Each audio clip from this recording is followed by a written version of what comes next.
கடவுளுடன் காலை வணக்கம்.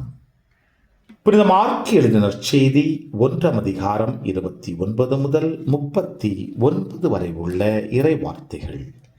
இயேசுவும் சீடர்களும் தொழுகை கூடத்தை விட்டு வெளியே வந்து யாக்கோபு, யோவானுடன் சீமோன், அந்திரேயா ஆகியோரின் வீட்டிற்கு சென்றார்கள். சீமோனுடைய மாமியார் காய்ச்சலாய் கிடந்தார்.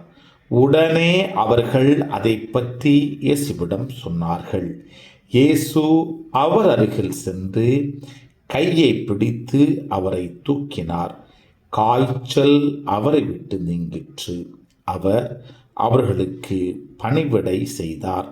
மாலை வேளைகளில் கதிரவன் மறையும் நேரத்தில் நோயாளர்கள், பேய் பிடித்தவர்கள் அனைவரையும் மக்கள் அவரிடம் கொண்டு வந்தார்கள். நகர் முழுவதும் வீட்டு வாயில் முன் கூடியிருந்தது.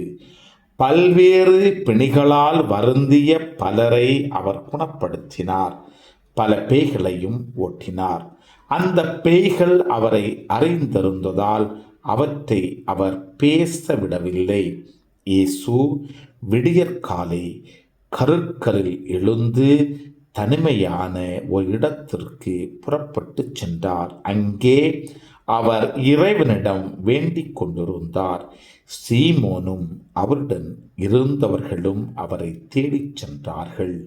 அவரை கண்டதும் எல்லோரும் உம்மை தேடிக் கொண்டிருக்கிறார்கள் என்றார்கள். அதற்கு அவர், நாம் அடுத்த ஊருக்கு போவோம், வாருங்கள், அங்கும் நான் நற்செய்தியை பறைசாற்ற வேண்டும், ஏனெனில் இதற்காகவே நான் வந்திருக்கிறேன் என்று சொன்னார்.